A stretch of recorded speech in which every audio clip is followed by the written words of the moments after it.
तो करते करते वही जो मीडिया में जिस तरह से नेशनल मीडियाज़ में या कोई सोशल मीडिया का जो इसमें हैंडल्स में आ रहा है, जैसे एक्सटर्नल कोई पार्टीज़ का इसमें हाथ है, ऐसे बिल्कुल नहीं है। और इन केस कोई कल्प्रिट यहाँ पे हम पकड़ा जाएगा तो उनको कड़ी से कड़ी हम लोग एक्शन इनिशिएट किया जाएगा। सर अभी कितना ऐसा एरिया जला है सर? नमस्कार आप सभी को, कमिंग खबर पे आप सभी को और एक बार स्वागत करता हूँ। तो जैसे कि 24 इवनिंग आफ्टरनून को एक वाइल्ड फायर था, काफ़ी नॉर्मल, एक हम कह सकते हैं, इतना इंटेंस भी नहीं था। तो उसके बारे में हम ओबियसली जानने आए, लेकिन उससे भी बढ़कर अभी कुछ सोशल मीडिया हैंडल्स है, उन्होंने इसको ऐसा डिस्प्ले कर रहा है कि ये इंटरनेशनल रिलेशन का कुछ मुद्दा है या किसी एक्सटर्नल अफेयर का कुछ इसमें हाथ है। तो इसी चीज़ को हम आपके सामने क्लियर करने आए हैं। तो अभी मेरे साथ एडीसी सर है, चौकी जी। तो जब ये आग ब्रोकआउट हुआ था, सर और उनकी टीम और यहाँ के जो एडमिनिस्ट्रेशन है, पुलिस पर्सनल्स है, फायर फाइटर्स है, उनके द्वारा काफ़ी जल्दी इसको काबू किया था। लेकिन अभी कुछ दिनों से जिनको धीरांग के बारे में, लोकेलिटी के बारे में पता नहीं है, अरुणाचल के बॉर्डर के बारे में पता नहीं है, उन्होंने रैंडमली इसको ऐसा पोर्ट्रेट किया है कि ये एक इंटरनेशनल इशू बन गया है। तो सर आपको हम कमिंग खबर पे स्वागत करता है। Thank you. तो हम सर ये सबसे पहले तो ये इंसिडेंट के बारे में जानना चाहेंगे, किस प्रकार, अगर इसका कुछ सोर्स पता हो लगने का, और अभी जो फिलहाल चल रहा है मुद्दा, उसके बारे में हम आपसे बात करना है। तो सर 24 इवनिंग के बारे में कुछ बता दीजिए। थैंक यू ऋषभ जी। ये हालांकि जैसे आपने बताया, ये एक छोटा सा फायर था, फॉरेस्ट फायर था। तो यहाँ पे अराउंड 3 और 3:15 का बीच में आफ्टरनून ऑफ 24 अप्रैल एक ये हवा का वजह से, actually cause of fire is unknown, मालूम नहीं, लेकिन यहाँ पे कुछ स्पार्क हुआ था।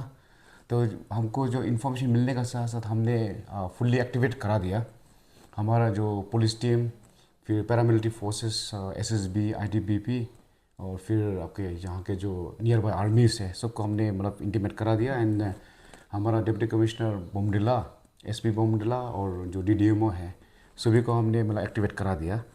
तो वो फायर जो है अराउंड 3:15 को होने के बाद में हम यहाँ पे पूरा असेंबल हुआ है हम एडीसी ऑफिस का सामने, क्योंकि ये एडीसी ऑफिस का जस्ट पीछे साइड में ही हुआ था।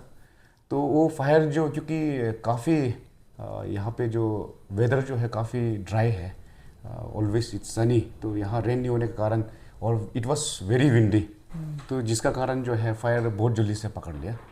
तो हमारा ये जो कमांडर, जो हेडक्वार्टर 46 ब्रिगेड है बैसाखी का, उनसे भी मैंने फ़ोन पे बात हुआ। कमांडर 355 ब्रिगेड टेंगा का ऑफिसर से भी बात हुआ।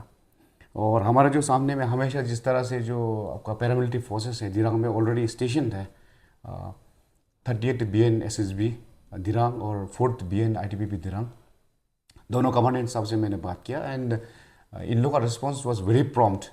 तो बहुत जल्दी, मतलब विदिन हाफ एन आवर इनका जवान और इनका जो fire beaters, fire extinguishers, water tanks के साथ में ये लोग आया। और हमारा यहाँ पे जो पुलिस के पास जो फायर टेंडर थे वो भी हम लोग तैनात करा दिया। And 2 more additional fire tender जो है हमारे एसपी बोमडिला से मैंने बात करके वहाँ से आया।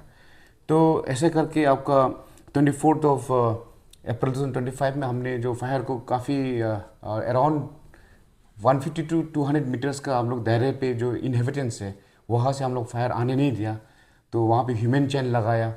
तो ऑन ग्राउंड में भी थे हमारा जो कमांडेंट जो 30 BN SSB के अनिल साहब भी थे, कमांडेंट ITBP के थे, और बहुत सारे जवान थे। अराउंड 250 SSB के जवान थे इंक्लूडिंग ऑफिसर्स, और 150 जवान थे इंक्लूडिंग ऑफिसर्स फ्रॉम ITBP। फिर आर्मी के हमारे 2 वाटर टैंकर बहुत जल्दी रश किया। तो ऐसे कर करके अराउंड 9:30 PM तक हम लोग ने वो फायर को डिफ्यूज़ और डोज करने की कोशिश किया, और इट वॉज अंडर कंट्रोल। तो ऐसे कर करके फिर हमने वो जो मिशन को, हमने ऑपरेशन को अबॉर्ट किया है, क्योंकि फायर जो है अंडर कंट्रोल पे थे। फॉर नेक्स्ट मॉर्निंग जो 25 का मॉर्निंग में कल फिर धीरे धीरे करके, क्योंकि फायर जैसे हमने बताया वो इसलिए कि जोम्बी का जैसे एक जगह में आप थोड़ा दिखा के फिर आपका ये विंड का कारण स्पार्क होकर कहीं और में जाके फिर जल जाता है। तो ऐसे करके मॉर्निंग आवर्स में, अर्ली मॉर्निंग हम लोग ने शुरू किया। तो कर करके फायर वॉज अंडर कंट्रोल। तो करते करते वही जो मीडिया में जिस तरह से नेशनल मीडियाज़ में या कोई सोशल मीडिया का जो इसमें हैंडल्स में आ रहा है, जैसे एक्सटर्नल कोई पार्टीज़ का इसमें हाथ है, ऐसे बिल्कुल नहीं है। It was just a normal fire accident, it was natural. और कहीं का इसमें हाथ नहीं है, क्योंकि हम खुद ग्राउंड पे थे और हम लोग ने बहुत अच्छा से हैंडल किया। तो there was no human casualty, no property damage. तो ऐसा करके कुछ फॉरेस्ट को कुछ डैमेज हुआ है, कुछ वाइल्ड एनिमल्स या वाइल्ड बर्ड्स को थोड़ा सा डैमेज हुआ होगा। हालांकि उसको छोड़ के बाकी ऐसा कुछ इतना मैसिव डैमेज नहीं था। तो ऐसे कर करके फिर कल का जो बात आ रहा है 25 को, तो फिर इवनिंग को अराउंड, क्योंकि हम लोग दिन भर वहीं पे थे, लेकिन इवनिंग अराउंड 5:30 का बीच में फिर फायर जो है थोड़ा सा फिर ज़्यादा ही मतलब इंटेंस में फायर हो गया। तो स्पेशली जो रीजनल एप्पल जो नर्सरी है रैन, और हमारा जो न्यू सर्किट हाउस का ऊपर साइड में, तो फिर इमीडिएटली मैंने आपका एसएसबी, आईटीबीपी और आर्मी से बात करके फिर हम लोग ने एक्टिवेट करा दिया इनका जवान। फिर इवनिंग को आया, तो हम लोग ऐसे कर करके 10:30-11 तक हम लोग ने वो फायर को पूरा बुझाने की कोशिश किया, और we could douse off all the fires. तो ऐसे करके बाय 11 PM कल का हम लोग ने पूरा फायर जो है पूरा डोज ऑफ किया। और आज आप देखिए कि मतलब हम लोग ने निगरानी रखा है। फिर इवनिंग को मैंने वहाँ पे जाके हम खुद मिडनाइट हम लोग जाके इंस्पेक्शन किया। दिस मॉर्निंग ऑल्सो हम लोग जगह जगह जाके मैंने देखे, तो there is no sign of fire left. Sir अभी कितना ऐसा एरिया जला है सर? अभी मैंने डीएफओ साहब से भी बात किया है, और जिस तरह से जो मिल रहा है, क्योंकि एग्जैक्ट फिगर्स तो हमको नहीं मिल रहा है, लेकिन अराउंड 150 हेक्टर्स का जो आसपास ऐसे कुछ डैमेज हुआ है फॉरेस्ट का। लेकिन फिर भी कुछ कुछ जगह में बहुत सारा ग्रीनरीज भी है आपका, जो अंदर अगर जाता है तो ऐसा कुछ सीवियर कैजुअलिटीज तो ऐसा कुछ रिपोर्टेड सर अभी तक? ऐसा कुछ केसेस कुछ भी नहीं है। No human casualties, no property damage.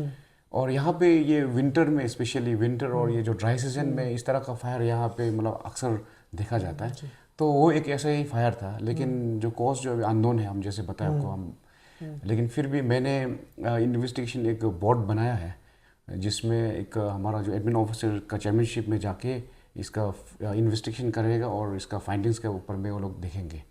साथ साथ में जो हॉर्टी और एग्रीकल्चर ऑफिसर से भी मैंने इनपुट लिया है। तो मिनिमम डैमेज है एग्रीकल्चर का तो ऑलमोस्ट नील है, जैसे हम लोग एग्रीकल्चर डेवलपमेंट ऑफिसर बताया।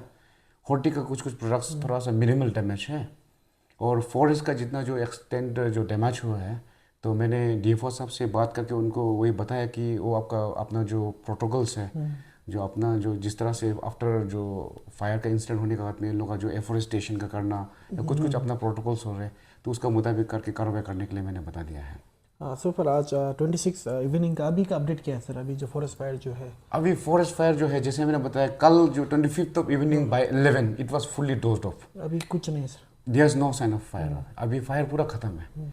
और आपका चैनल का माध्यम से मैं ये कहना चाहूँगा कि इसमें जो भी आदमी इन्वॉल्व है, अगर इन केस कोई कल्प्रिट यहाँ पे हम पकड़ा जाएगा, तो उनको कड़ी से कड़ी हम लोग एक्शन इनिशिएट किया जाएगा, क्योंकि इस तरह का फायर होने से हमारा इकोसिस्टम में काफ़ी इफेक्ट होता है। तो इस तरह का मैं अपील करना चाहूँगा, जितना भी जो दिरंग सब डिवीज़न के अंदर में कोई भी है, तो इस तरह का अब जो है नहीं करना है। फायर जो एक्सीडेंट होता है, इससे काफ़ी डैमेज होता है इकोसिस्टम में, और ह्यूमन लाइफ के लिए भी काफ़ी थ्रेट है।